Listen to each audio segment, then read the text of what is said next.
Good morning, everyone, and Happy New Year. We are really excited to have Professor Jonathan Barratt from Leicester present to us about IgA nephropathy. Dr. Barratt is really one of the foremost experts in IgA nephropathy. He's the Mayer Professor of Renal Medicine in the University of Leicester and an honorary consultant nephrologist there. He's also head of the Postgrad Specialty School for Clinical Academic Training in the NHS England in East Midlands. For IgA nephropathy, he's really led most of the research that you're reading these days. He's not only the lead of the rare disease group, the radar group for IgA nephropathy, also the lead for the KDIGO guidelines on IgA nephropathy. But he was also the FDA, he was on the FDA ASN Kidney Health Initiative, which focused on surrogate outcomes in IgA nephropathy, which is probably what has led to a lot of the RCTs being done in the last 5 years or so, and which has led to a renaissance in IgA nephropathy treatment. Welcome, John. Thanks very much, and it's a real pleasure to be joining you today, and thanks for the invitation. So shall I just get cracking? Yes, please, go ahead. And I think we've got time for questions at the end, so please ask away. It's a bit difficult during a presentation to ask questions during the talk, but if there are any pressing questions, please unmute and interrupt me. I'm not going to be offended. So here are my disclosures. So I'm going to go through the KDIGO update and where we are with IgA nephropathy, where we're likely to be over the next few years. And I think it's really important to understand how we phrase things in KDIGO. And what was fascinating is reading the public comments from the review, because there seems to be a split of opinion. So the KDIGO that I'm going to talk about is a guideline and not a protocol. And half the people that were very vocal about the guideline said, we do not want to be told how to treat IgA nephropathy. And the other half said, please, can you just tell me what to do? And could we have a protocol?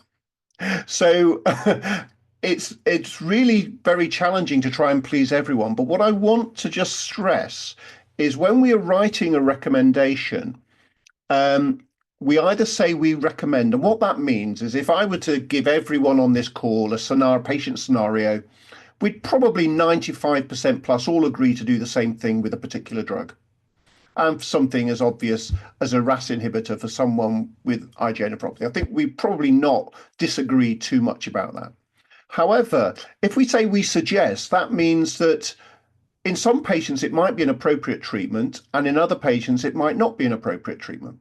And that, again, could be a situation where we are giving you all guys a scenario, and half of you say, yep, I would use that in this particular patient because I think it's appropriate. And half of you may say, well, actually, I think there are things here that would mean I would perhaps not choose to use it.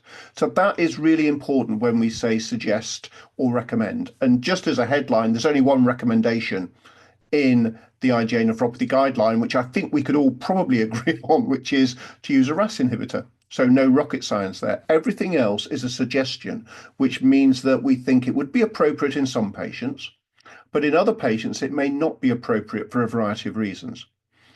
And then we grade the evidence upon which we've made the recommendation, as you can see here. And then we have practice points, which are essentially the views of the work group, where there isn't enough data to strongly say one thing or another. So as you'd imagine, there was a lot of discussion about what the practice points were, because they are very opinion based, as good opinion as we can possibly make, but they're still opinion based. And so we have this public guideline. We are now dealing with all the public comments, and hopefully the guideline will be published in Kidney International later this year. But we're already thinking about the next update because we have new drugs that weren't included in this guideline. It is a complete change around to the 2021 guideline in terms of its focus and the message it's trying to get across. And that's why I think it's important just to go through what it is saying and get your feedback. And so in terms of diagnosis of IgA nephropathy, kidney biopsy is still the only way to make a diagnosis. But the key issue that we've raised here is because of epidemiological data I'm going to mention briefly later, we do believe we need to promote an early diagnosis of IgA nephropathy because we now have safe and effective treatments that can really impact on outcome. And so I'd be interested in the discussion in your practice, your threshold for performing a kidney biopsy. But there are a lot of people where they were making a clinical diagnosis of IgA, realizing there was nothing that was available to treat them. So why would I bother even knowing it's IgA nephropathy? And why not just treat it as we treat diabetic kidney disease, for instance, with RAS inhibition, SGLT2, blah, blah, blah, blah, blah. But that, we believe, is denying patients access to newer treatments where actually a diagnosis does open the opportunity for disease-specific and disease-modifying therapy. So we want people to consider performing a biopsy to get an early diagnosis of IgA nephropathy. This is the RaDaR data, which you may have seen. I'm going to briefly go through it. So RaDaR is a rare kidney disease registry in the UK. It's the largest rare disease registry in the world. It contains up to 30 different rare diseases, of which IgA nephropathy is one. And this is where we analysed just over 2,000 adults and 140 children from the UK. And this is the top line data. So what we found was that at 20 years after diagnosis, half of the kids had developed kidney failure. So that was by the time they were in their 30s. And 3/4 of the adults had developed kidney failure. And because the average age at diagnosis is between 30 and 40, these were in their 50s and 60s, so young people. And speaking as someone in their mid-50s, 50 is definitely young, guys, particularly for all the younger people who think that you passed it and it's all finished by then. 50 is still young. I want to make that really clear. And if you look here at the age at diagnosis, and this upward arrow here is someone in their mid-50s, so me. So by the time a child gets to my age, 3/4 of those kids have developed kidney failure. If you're diagnosed with IgA between 18 and 40 years, 2/3 of those adults have developed kidney failure. And if you're diagnosed between the ages of 40 and 50, half of them have developed kidney failure. And kidney failure in a 55-year-old is a complete disaster because we've just got rid of the kids. We've got lots of disposable income and we want to have a great life. And actually being on a dialysis machine or thinking about transplantation is not much fun at any age. But people have often thought we've done really well. You know, we've known this person since their mid-20s and we've kept them off dialysis for 20 years. Isn't that a great achievement? Actually, it's not. Because if they're developing dialysis in their 50s and 60s, these are still young people with a lot to offer. So I think we need to just rethink what our goals are for managing this disease. Now, of course, these data look terrible and they're not what you would see in most textbooks. And one of the arguments that's been made is that perhaps in England we have a strange form of IgA nephropathy, or that actually the UK nephrologists don't manage kidney disease very well. But what we've seen is that these data are being replicated in cohorts from other parts of the world. We all know, particularly from the data from Danka Tran and Heather in Toronto, the more proteinuria, the more rapid you lose kidney function. What we show here, because we have large numbers and longer follow-up, is that actually even at lower levels of proteinuria, levels which we previously thought were okay, there's a significant risk of kidney failure. So here you can see below 0.5 gram and below 1 gram of proteinuria at 10 years, 1 in 4 of those patients has developed kidney failure, whichever way you look at proteinuria. So low levels of proteinuria are prognostically significant and should not be ignored based on these data. And as I say, there's a publication going to come out in NDT from China that shows similar data from another European country, Sweden, and data from the Kaiser Permanente group in California that is presented at the ASN and will be published, all showing rates of kidney failure that are actually worse than RaDaR. And particularly, we don't have a Hispanic population. I don't know whether Canada has a large Hispanic population, but Hispanics do particularly badly from the Californian data. And that's the first Hispanic data we've got. And the interesting thing about the Chinese data is their time to kidney failure from diagnosis is roughly the same as the UK data. The worrying thing is, though, that the Chinese patients present with twice the GFR than the UK patients, which means they're losing kidney function twice as fast. And I think, speaking to Heather, and Sean, certainly in Canada, your East Asian and Southeast Asian populations have terrible IgA nephropathy that progress rapidly. And so they take their risk with them wherever they are in the world. And that's what we're seeing from these studies.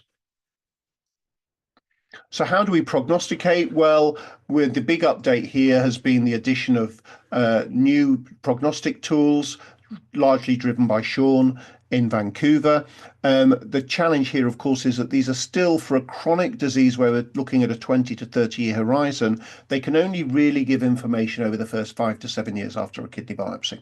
So they're good in terms of a short-term think about what's going to happen, but this is a chronic disease. So we do need to bear that in mind. So how about progression risk? Well, I've shown you data from the UK, which is also supported from other studies. And here we are saying that any patient with greater than or equal to 0.5 gram per day of proteinuria is at risk of progressive loss of kidney function. In the old guideline, we went between 0.75 and 1, but here we're going to 0.5. And the Swedish data actually showed an increased risk with patients with IgA nephropathy who had microalbuminuria. So I think we will be bringing this bar down. So you'll see we want to make an early diagnosis, and we want to say that patients with what we would traditionally say are low levels or acceptable levels of proteinuria with IgA are at risk of progression, and we need to consider how we're going to treat those patients. So what are the treatment goals? Well, the treatment goal should be, in anyone with kidney failure, is to stop kidney function loss full stop, or at least get it down to physiological aging of the kidneys if we believe that happens. So what we say here for the first time is we want to get rate of loss of kidney function less than 1 ml per minute per year for the rest of that patient's life, with the assumption that after the age of 40, people physiologically use 1 ml per minute per year of GFR. Now, of course, in clinic, we can't practically use that. We have to use proteinuria in the here and now. And so what we're saying is we want proteinuria to be at least less than 0.5 grams or ideally less than 0.3 grams, accepting that that's probably going to be unachievable in a lot of patients with chronic IgA nephropathy, simply because some of that proteinuria will be driven by irreversible fixed scarring of the kidneys. But we want to drive proteinuria as low as we can. It's likely going to take multiple drugs, but we believe that that is going to give the patient the best chance of avoiding kidney failure in their lifetime. And so this is something we published in the RADAR data, and this is something you guys can do. So normally if I'm in a room, I get the trainees or the fellows to put their hands up, because this is a nice, easy, quick project for one of you to do. So all we did here was we took the GFR on the day of kidney biopsy, the age of the patient, and we calculated what the likelihood was for them to avoid dialysis in their lifetime based on different rates of loss of kidney function. And you can see those on the vertical axis here. So it makes no assumption about proteinuria, makes no assumption about treatment, just simply says, if you're a 30-year-old, you present with a GFR of 50, what rate of loss of kidney function do I need to achieve in that person for the rest of their life to avoid their kidney function GFR ever getting below 50? And as long as you know the life expectancy for your population, it's a very easy mathematical process to do. And so you can see here, based on the GFR at presentation, that if you're a child, even if you get down to 1 ml per minute per year for the rest of that child's life, 56% of them are going to end up on dialysis based on the GFR at which time they presented to a nephrologist. And you can see here, as you get the different age ranges, and for 1 ml per minute per year, there is still a significant number who will get on dialysis, beyond dialysis, until they get down to 0.5 or even 0.1. And this is because patients are presenting young with already established kidney damage, because it's usually a by chance diagnosis that someone has had their urine dipsticked or a blood pressure checked or a kidney function checked, and then someone has looked at that and had the foresight to refer to a nephrologist. So these are because this is largely an asymptomatic disease, but this is a challenge we face, because this is the challenge we face them from the minute we have our hands on that patient with the diagnosis, is we have an uphill struggle for them to avoid dialysis in their lifetime.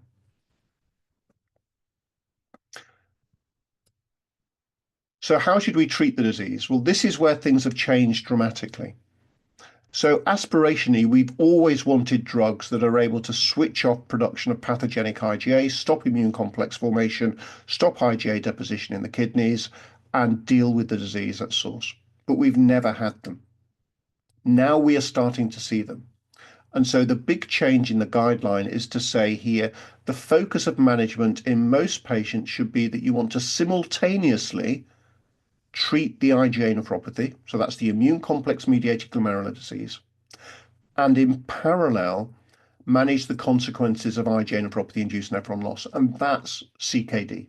That's the general consequences of nephron loss you see in all forms of kidney disease.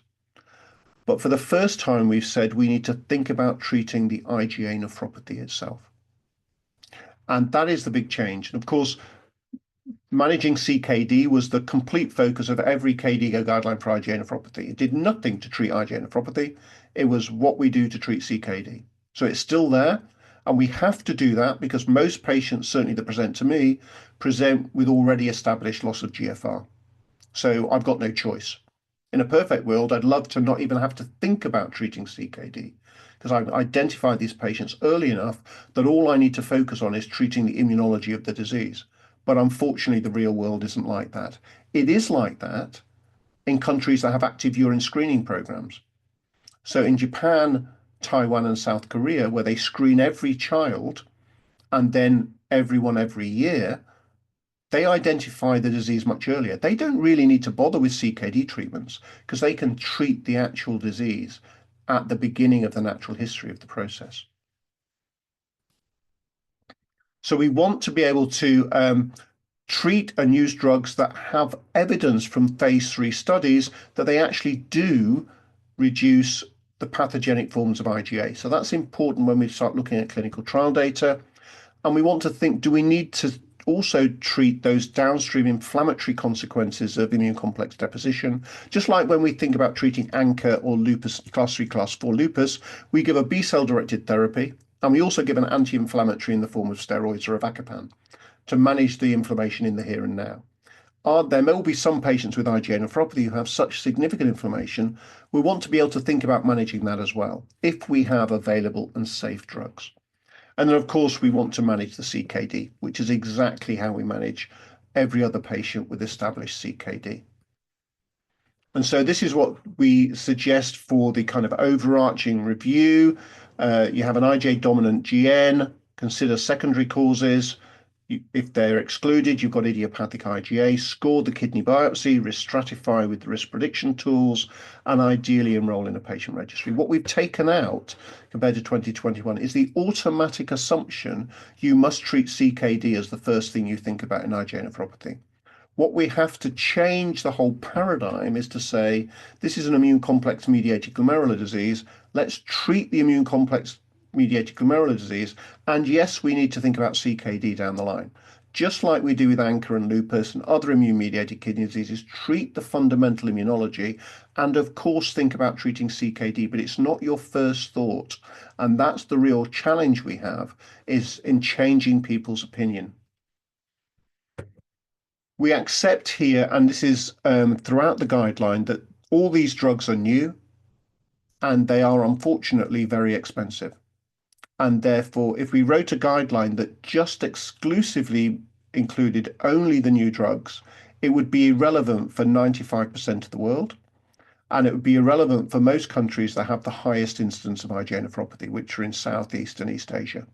So we are making a real effort here to accept there are new therapies, but that actually they're going to be unattainable for a large part of the world.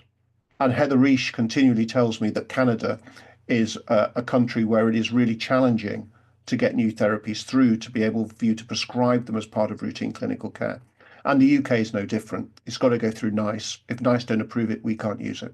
So when we talk about this and your compatriots down south, although you may be joining them soon, as far as I hear, it is very much driven by cost and insurance, and their view of how the guidelines need to look is very much related to cost and how their system works, which is why we need to think about writing it in a way that's a global guideline.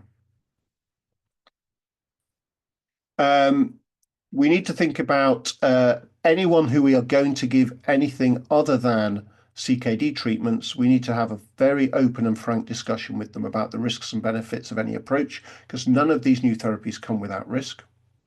And so that needs to be open and transparent. And unfortunately, as much as we would like to use the kidney biopsy to guide clinical decision making, there is no evidence from clinical trials that is appropriate. Although I think if we were all at a renal biopsy meeting and we saw a kidney biopsy in IgA nephropathy that had lots and lots of inflammation, we would suggest a particular treatment course, and one that had lots of scarring and not much inflammation, we would suggest a different treatment course. But we don't have any data to guide us from large, well-performed studies about that. We just want to reinforce that if you see a single crescent on a biopsy, that does not mean they have an RPGN and must have cyclophosphamide and prednisolone. And it's amazing how many people with a kidney biopsy that have 2 glomeruli, one of which has a crescent, label this as a 50% crescent and an RPGN with completely stable normal kidney function, yet they want to treat with significant immunosuppression. So I think we always need to think about the kidney biopsy features in the context of what's happening clinically. And that's again a feature that we want to raise in the guideline. And then unfortunately, we can't use the risk prediction tool to determine the likely impact of any particular treatment. And we must assess risk over time. Risk changes over time. And every time we see that patient, we need to see whether their risk has changed and whether we need to reassess their treatment. So what do we say in terms of treatments that are able to modify the production of pathogenic IgA and immune complex formation? So here we suggest, which means it may be appropriate in some patients and may not in others, a 9-month course of Nefecon, which is a gut-directed budesonide, to prevent loss of kidney function. That's based on a phase 2 and a phase 3 that reported 9-month proteinuria and 2-year GFR data, and studies looking at the impact of the drug on those key pathogenic biomarkers to show that this drug was disease modifying. And so I'm not going to go through this data in much detail other than to say there is a protection in GFR over a 2-year period. But if you look on the right-hand side, what you can see after a 9-month course of the drug, that actually when you stop the drug, the proteinuria goes down a little bit more, but then it starts rising. And you can see in the GFR curves that actually when you're on the drug, there's no loss of kidney function. When you're off the drug, the kidney function deteriorates. And so this is not a single 9-month treatment that cures the disease. This is a treatment that is likely to need to be given on a cyclical basis, if not continually, to maintain kidney function protection. And we don't have the data to know whether that's safe or effective. The safety over a 9-month course is pretty good. None of the side effects to the extent that you see with systemic steroids. So it could be used repeatedly, and we presented data at the ASN showing what happened with a second course in the open label extension of the NefIgArd trial. But we do make a very clear statement here that a single course is not curative. And so if you are committing someone to Nefecon, you're going to have to think about how you're going to manage that over the longer term when you've got a disease that's likely to be with the patient for the next 30 to 40 years. And of course, it's going to vary accessibility across the globe. There are other therapies that have been tried to target the immunological fundamentals of this disease. For Chinese patients, there is a lot of data suggesting mycophenolate is a good choice, certainly sparing the use of steroids, but no data in Caucasian populations of any significant benefit. Now, whether that's because the Caucasian trials were just terribly badly designed or not, we don't know, or whether there's a true difference in the disease, it's an open question. But these are the data that are there in terms of other drugs. Hydroxychloroquine, commonly data in Chinese patients, no data in non-Chinese patients, but is something that people do consider. Tonsillectomy, very much the treatment of preference in Japan. Actually, no data in randomized controlled trials that it works, and usually only practiced in Japan. In terms of systemic steroids, you can see here that we suggest when Nefecon isn't available that you might want to consider systemic steroids. And we suggest that you use systemic steroids according to the low dose testing protocol. So you can see, oops, sorry. You can see here we've listed the protocol. I'm not going to go into it in great detail, but it was the low dose. There were still significant issues with the low dose in terms of adverse events. And of course, we need to consider appropriate prophylaxis if you are going to consider systemic steroids. And we give you the conversion factor here. So for a 70 kilogram individual, this is still 30 to 35 equivalent milligrams of prednisolone, so not an insignificant dose of pred. And again, we highlight the fact that the steroids need to be thought of as anti-inflammatory because we don't have any evidence they actually alter the fundamentals of the immunology of the disease. That if we want to treat the inflammation, that's really tricky. The only drug we had at the time of writing this was systemic steroids, but we now in the US have iptacopan, a complement inhibitor, approved, and so we might see complement inhibition being included in the management of IgA nephropathy in the future, the same way avacopan has been integrated into the care of inflammation in ANCA vasculitis. But that's perhaps something more for the future. But of course, we do want to make sure that people properly understand the risks of adverse events with systemic steroids, which I'm sure you all know. We'd love to be able to use the kidney biopsy to decide whether to use steroids, but there's no high quality data to show we can do that. And there's no evidence for any other regime other than low dose testing in terms of safety and efficacy. So how about managing the CKD aspects? Well, nothing much has changed here. This is what we've always done: lifestyle, blood pressure control, RAS inhibition. So in the new guideline, it's exactly the same. We recommend all patients receive a RAS inhibitor who are proteinuria. Interestingly, this is based on fewer patients than any of the other trials I'm about to talk to you about. But because we've done it for so long, it's really challenging to say, perhaps should we do it as the first line treatment? Just because it's been the oldest drug, does it mean it's the best drug? And if you were talking to oncologists, they would think you were mad if you wanted to use the oldest chemotherapy agent rather than a brand new shiny toy, because they are used to integrating new treatments all the time and dropping old ones. Nephrologists don't seem to like to use what they've always used. So we do raise as an issue here, should RAS inhibition be the first choice in this setting? But at the moment it is. We then suggest that you might want to consider an SGLT2 inhibitor. And we do this because we're not sure that every patient with IgA, a 20-year-old with IgA nephropathy, is necessarily going to benefit from an SGLT2 inhibitor with near normal GFR and proteinuria, because those patients were not included in any of the studies. And I think that's important because there are SGLT2 enthusiasts who believe it should be in the water, and everyone gets one. And they may be right, but there is no data to support that. So we have the DAPA and EMPA studies. We've got that specific pre-specified analysis of IgA patients in the DAPA trial. But the important thing is when you look at the patients were not on maximal RAS inhibition to begin with, and they were older and had much more chronic kidney disease than we would normally expect, which is why we have not suggested or recommended that every patient should have it. Suggest means it's completely the right thing to think about. Personally, I don't use SGLT2 inhibitors in my young IgAs with new presentations and relatively preserved kidney function. I much want more to focus on treating the immunology of the disease. Of course, if I've got a 50-year-old with IgA and diabetes, they're getting a SGLT2 inhibitor the minute they walk into the clinic. So there are patients who will, and there are patients who perhaps won't get SGLT2 inhibitors in my practice. And then we also suggest that patients at risk of progressive loss of kidney function should be treated with sparsentan. And that's a dual endothelin angiotensin receptor antagonist. So again, not everyone. There'll be certain patients where we think this is appropriate and others where it's not. And that's based on the results of the PROTECT trial that has reported proteinuria and GFR data.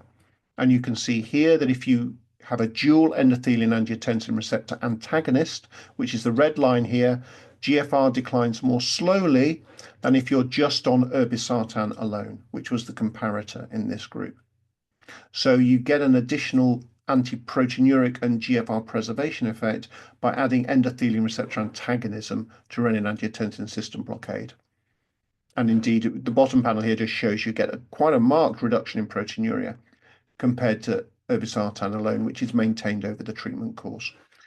The drug is well tolerated. It has an antihypertensive effect, and actually the commonest side effect was dizziness and postural hypotension in the study in some patients. Always remember, if you're going to use sparsentan, I can't remember whether it's approved in Canada yet, is that if you use sparsentan, you must stop the ACE inhibitor or the ARB because it's a dual acting agent. So this is what the new kind of flow diagram looks like at the moment. It's likely to be revised, but what we've done is very clearly split. When you see a patient with IgA nephropathy, it's to engage the immune side of your brain, to say, how am I going to treat the immunology of the disease, which is exactly what you do in ANCA, lupus, membranous. And secondly, how am I going to treat the CKD aspects of the disease? Because treating the CKD aspects of the disease is not treating IgA nephropathy. It's treating the consequences of having IgA nephropathy. It seems semantic, but I think it's really important to get that into people's thought processes. So this has always been there, as you can see, and this is the new paradigm. And what you'll see with all the drugs I'm going to talk about next is we need this paradigm because we've got so many new agents coming that we've never had before that fit into this box, and we need to think how we're going to use them. So what new drugs are coming? Well, this is a table of just the phase 3 trials currently ongoing in IgA nephropathy. So if you count, and one of them is missing.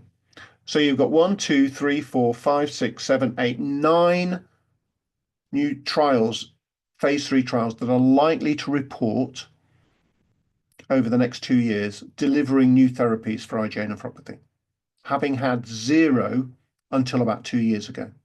So this is the fantastic challenge we're going to have in terms of how we manage this disease. So if we think about drugs that target the production of pathogenic forms of IgA, normally we would take an approach to try and reduce pathogenic antibodies by either taking a depletion approach or a modulation approach.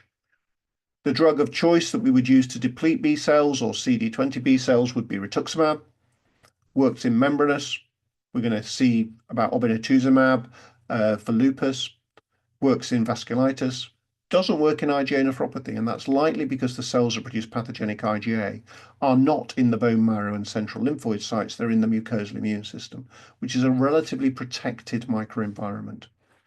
But there are data now that show that actually if you deplete using a CD38 depleter, which targets plasma cells, which the multiple myeloma doctors use, you can get quite nice responses. So there have been 2 phase 2 trials, one of felzartamab and one of mezagitamab, that have shown really nice depletion in patients with IgA nephropathy, reduction in pathogenic forms of IgA, reductions in proteinuria, and stabilization of kidney function. And phase 3 trials are being planned for both of these agents in IgA. So this is something that's potentially coming, not immediately, but is coming. But where most of the action has been around B-cell modulation. And so if you, for the fellows in the room, if you don't know much about Baff and April, you're going to have to do some homework because drugs targeting Baff and April are going to be coming thick and fast in the glomerular disease space, and particularly in IgA nephropathy. So Baff and April are 2 cytokines that drive B-cell and plasma cell proliferation, survival, and in particular IgA class switch recombination. And so we have a range of drugs that are now targeting these signaling pathways. So we have 2 monoclonal antibodies that block APRIL, sibeprenlimab, where we've got the phase 2 data presented, and we have zigakibart or BION-1301, where we've just had data presented at meetings. The visionary trial, the phase 3 trial of sibeprenlimab, is completed. There's been a press release to say that the drug met its primary outcome of proteinuria reduction at 9 months, and they're going to be filing with the FDA this year. So this is likely to be the first APRIL inhibitor approved for use in any disease, but will be approved for use in IgA nephropathy, and likely available in the United States before the end of the year. We haven't seen any publicly presented data on this yet, but these drugs are coming, and sibeprenlimab will be the first. We then have 3 drugs that target both Baff and April. The most advanced is atacicept. We have data from phase 2 trials of atacicept and telitacicept. Telitacicept is only being developed in China, so we're not likely to see that in our part of the world. But atacicept is in phase 3. It's recruited all its patients for its proteinuria endpoint, so that'll be available at some point this year. And something I never expected to see was the data that we presented at the ASN just gone, is that high-risk patients with IgA nephropathy treated with atacicept for 2 years, their rate of loss of kidney function was less than 1 ml per minute per year, compared to what you would expect in a similar population from the clinical trials, where over 2 years they would have lost 10 to 12 mils of GFR. So that aspiration I was talking about of getting loss of kidney function down to less than 1 ml per minute per year, which to be quite honest, I thought would be unachievable, we might be able to achieve with drugs that target the BAFF-APRIL axis by switching off this disease. Now, the key question is, do we have to do that for the rest of the patient's life, or can we give a course of treatment that resets the immune system? We just don't know the answer yet. And then povetacicept is just starting its phase 3 trial. So lots of activity in this area. And then, of course, we have lots of activity in the complement space. So you'll all love the complement system. I'm sure you remember it with nightmares from medical student days. I don't know about what it's like in Canada, but in the UK, medical students learn the complement cascade and the coagulation cascade for 24 hours. They do the exam, and then they actively try and forget every single thing about it thereafter. But I don't think we've got a choice anymore, because certainly in nephrology, we now have a whole range of drugs targeting different complement components that are going to be coming through. So in terms of the most advanced is iptacopan, which is a small molecule factor B inhibitor.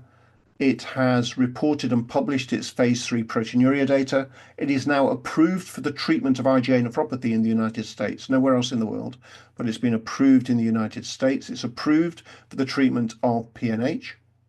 And if you were at the ASN, you will have seen data for this drug and pegcetacoplan for the treatment of C3G. Really impressive data. So we've got inhibitors of factor B, we've got iptacopan, we've got a phase 3 trial of an antisense oligonucleotide that stops factor B production in the liver, the Imagination trial, and then another antisense in earlier stages from another company. We've got a factor D inhibitor for the alternative pathway that's in early phase studies. No data yet, so we don't know whether that works. We have pegcetacoplan, which is a C3 peptide, a C3 inhibiting peptide.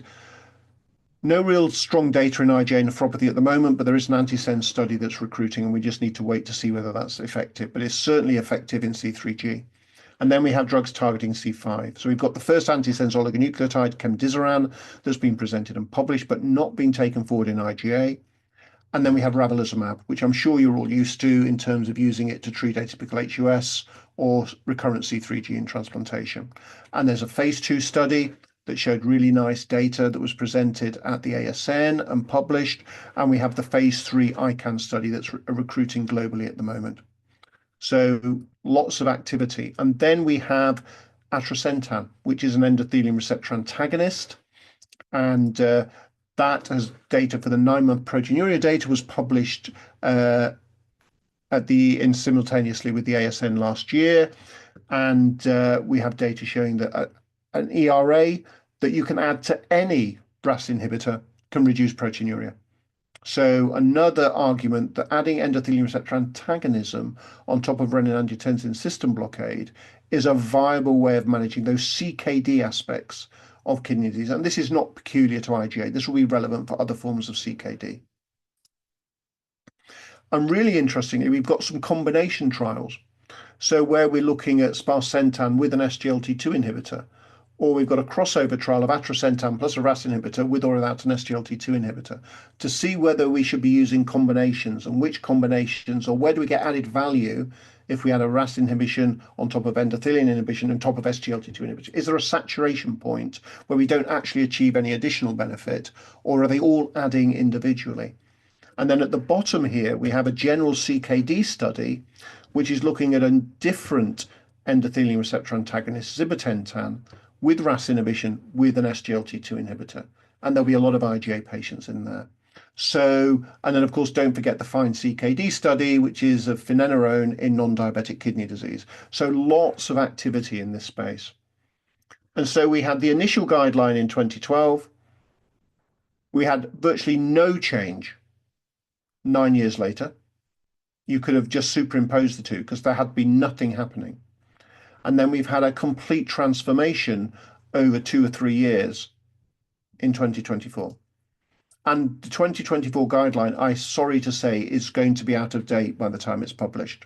Because since that was published, we now have 2 new treatments approved, only in the US, but approved, atrasentan.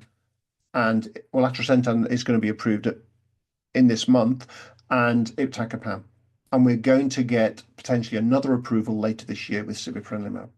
So we are going to have to be reviewing data and updating these guidelines every year or two, which is good news for our patients because it means we've got more choice to give our patients. And so I'll finish there, and I'm happy to take any questions. Fantastic. Thank you for that great overview. There's a raised hand in the conference room, but if I can go first, Mark, how would you think about the timing of the biopsy with the treatment that's used for nephron loss? We used to call it conservative management. Previously it used to be that, hey, give them RAS inhibition. If the proteinuria is still more than 1 gram, then do a biopsy. But by doing that, and now of course you could think about adding, I'm definitely one of those who thinks fluosin should be added to the drinking water.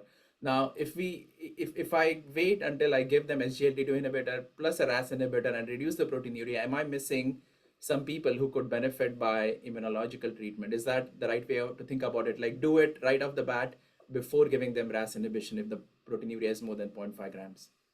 Yeah, so my personal view is yes, if we have someone with more than half a gram, I want to know the diagnosis.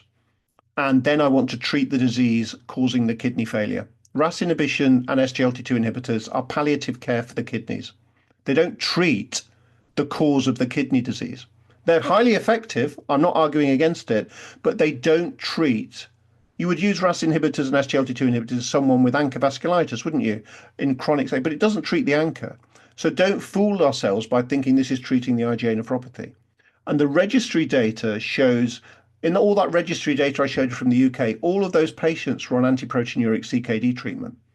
That's the rate of progression you see when you're on CKD treatment. The kidney function still goes down. The only time we have seen that you can stabilize kidney function is when you actually treat the IgA nephropathy. And that was the data I talked about with the atacicept. Every trial of SGLT2 inhibitor, RAS inhibitor, MRA, the kidney function still deteriorates. Yes, it deteriorates more slowly, but it's still, and that's because you haven't treated the fundamental reason the patient has kidney disease. You are offering palliative care to the kidneys. And that I say that to be deliberately provocative, and I'm sure it will upset certain people, but that's what you're doing. You are not treating the fundamental reason they are losing nephrons.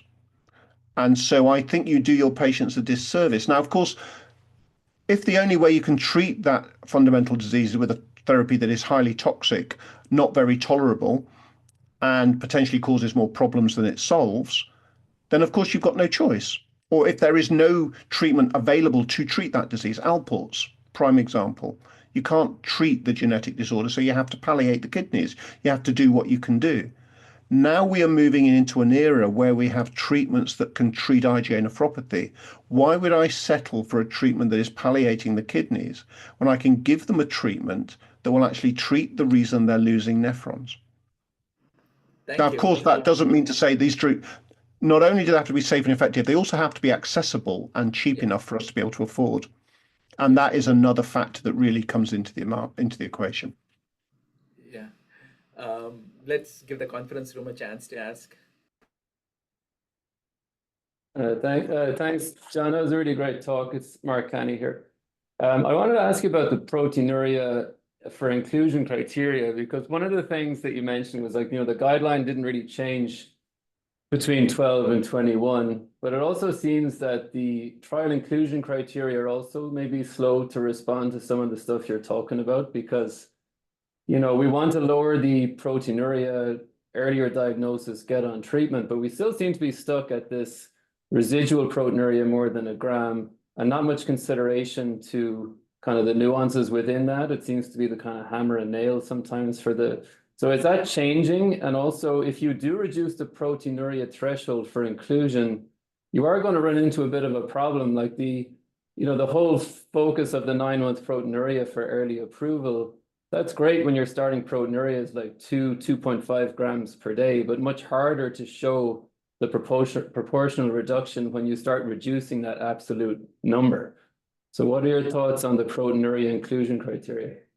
Yeah, no, that's a really good point. And the challenge with clinical trials is the clinical trials want to be run over 2 years, and there needs to therefore include patients who are likely to change over 2 years, because the trial needs to have endpoints. So it's not that patients it's not the acceptance by the clinical trial planners that above half a gram is a high risk patient. It's just if we had people with low levels of proteinuria above half a gram, we would need far more patients to see a drug effect. We need patients with high levels of proteinuria who are progressing faster to be able to have a manageable number of patients to assess a drug's effect over a relatively short period of time.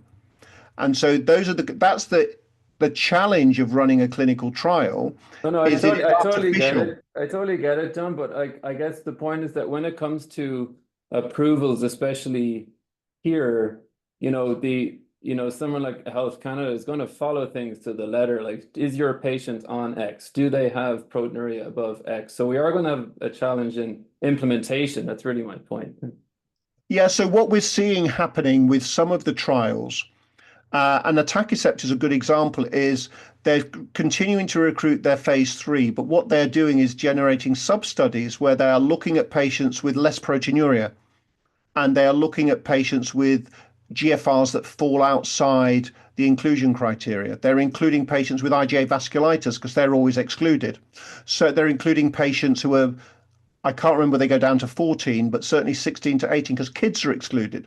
So these trials are, as you quite rightly say, artificial for a very defined population of very well IgA nephropathy patients that are perfect for a clinical trial to give the result for a clinical trial, but in practical day-to-day clinical practice, most of our patients may not actually fulfill the entry criteria for a trial, but we still want to be able to use the drug and know how that drug works. So I think sponsors are certainly realizing, and the steering committees are pressurizing the companies to broaden criteria and get information on their drug outside of that greater than 1 gram, GFR greater than 30 type criteria. Can we go to Dr. Reen and then go back to the conference room? My question is, what's the role of hematuria as a risk factor along with proteinuria? Should we lower the guidelines for proteinuria in presence of hematuria to 300 milligram as compared to 500 milligram? Because I do believe hematuria is a significant risk factor for the active IgA nephropathy. So that is that if you ever want to have what we would say in England as a heated debate, it would be hematuria.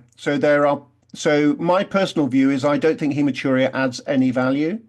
I think the commonest presentation of IgA nephropathy is asymptomatic non-visible hematuria with no proteinuria. And those people I wouldn't even biopsy. So how does hematuria suddenly become so important later on? What's it telling us? Hematuria has got to be there for a reason. And if it's there in patients with no proteinuria and normal kidney function, and I wouldn't even want to make a biopsy diagnosis, what's different about that hematuria in the setting that you've just given me? I don't know I don't know whether it would add or alter any clinical decision I was making. And so that's the big challenge for me, is what if additional information is it telling us when we know that patients with IgA nephropathy can have lots of hematuria, no proteinuria, and actually completely normal kidney survival. So, but there are people who will, particularly from a certain institution in the US, who will argue vehemently that hematuria has to be the one thing that that drives clinical decision making in IgA. I would challenge you, if you were to purely think about the characteristics of hematuria as a biomarker, would it really stack up? And I'm just not sure it would. I'm not sure it would ever be the fundamental thing I would base a clinical decision on. But that's my own bias. But I know lots of people think differently. And we just have to accept there are different views in the world. Thank you. Back to the conference room. Hi, Jonathan. This is David Mascott, one of the GN nephrologists. Thank you. That was a really great talk. I loved hearing about the Baff and April. I really think that's very exciting in IgA. I'm sorry to beat on this, but I'm going to go back to the whole CKD issue. I do see IgA as a CKD. It is a chronic kidney disease, and I think you alluded to this. One of the big issues is how long do we give these treatments to patients? I don't think it's the same as ANCA. You know, if you don't treat ANCA, you're going to be dead most of the time within a year or so. So I think it's very different. But I wanted to know, why wouldn't you give an ACE inhibitor, an SGLT2 inhibitor to someone who's been diagnosed with IgA? And I see your point. I think it's very, very interesting. But the point that I'm going to make, and I'm sure you've heard, so I want to hear your take on it, is if you have someone who's got 1.5 grams of proteinuria and you have a diagnosis of IgA, why wouldn't you optimize the CKD treatment? You bring their proteinuria down to 0.3, 0.4 grams per day. We know that those patients do quite well. We know this is a chronic disease. You know, they'd have to be on those medications for decades, but they're fairly safe, and we have good long-term data on them. And so maybe we're selecting for patients that don't need immune modulating therapies, even though we're not switching off the disease necessarily. We're maybe selecting for patients that we know have just naturally a better prognosis. And so, you know, why wouldn't we do that when these medications don't cost much? I don't know what the cost of sibeprenlimab or iptacopan will be for IgA, but I'm guessing it'll be over $100,000 a year, you know, to give that for a patient's for many, many years to patients, and the long-term effects that we might not know about versus an SGLT2 inhibitor and an ACE inhibitor that we know are cheap, safe, and can be used long-term. Yeah, so I think the issue of cost is clearly very, very important, but I would put that to one side. And I know it's you know, practically speaking, but if you just put it to one side, every drug you've just mentioned, kidney function continues to get worse in patients.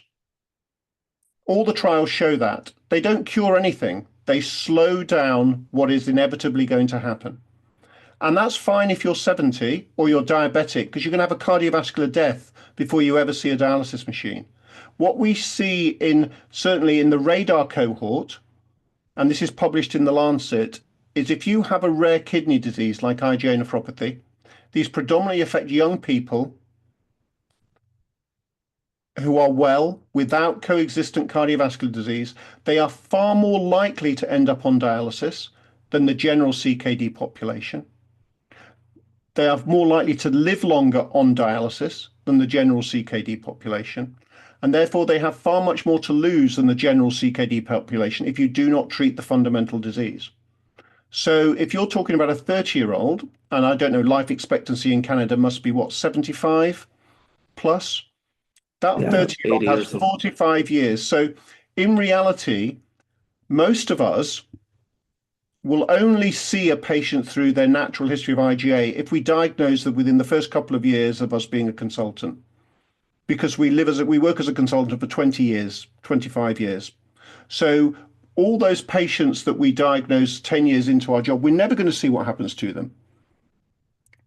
And actually, if you look at it in that regard, I do think that you need to treat the fundamentals of the disease if you are thinking about lifetime risk. Now, lifetime risk for a diabetic is completely different because they've got such a high cardiovascular mortality. Patients with IgA nephropathy do not have that. They will live through the progression of their kidney disease and end up on dialysis.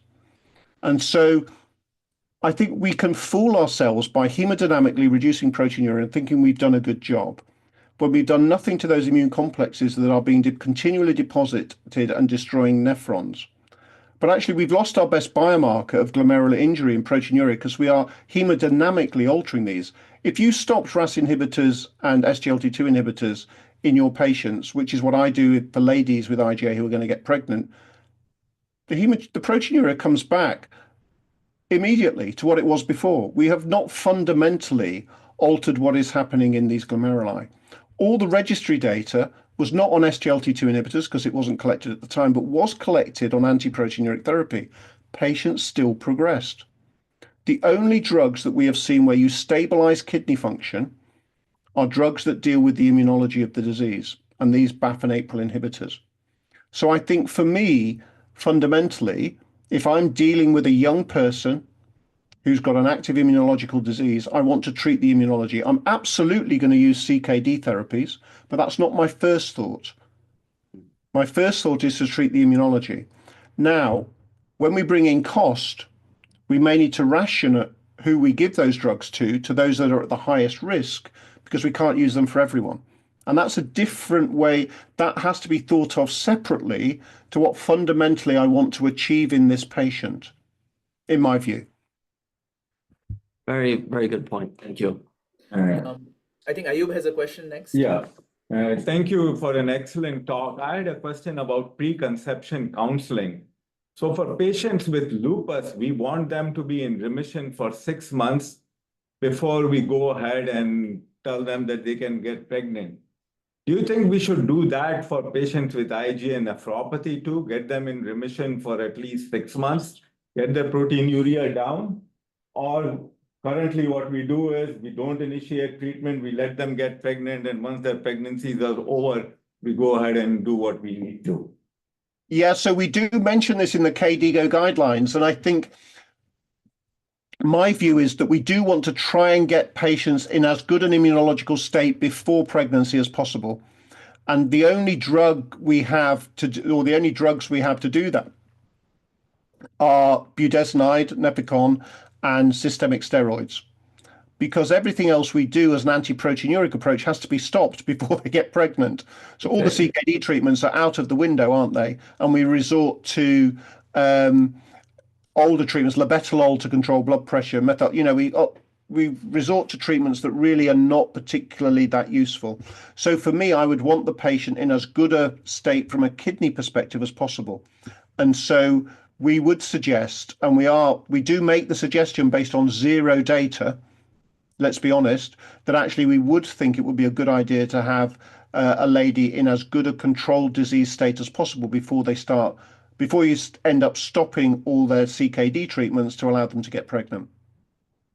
Thank you. Fantastic. We are at the end of the hour, but if I can ask one more question. Now, you have been part of the discussion, you have been part of the decision making when all these things happened, right? Part of the Kidney Health Initiative with FDA and ASN, leading to all these trials, perhaps.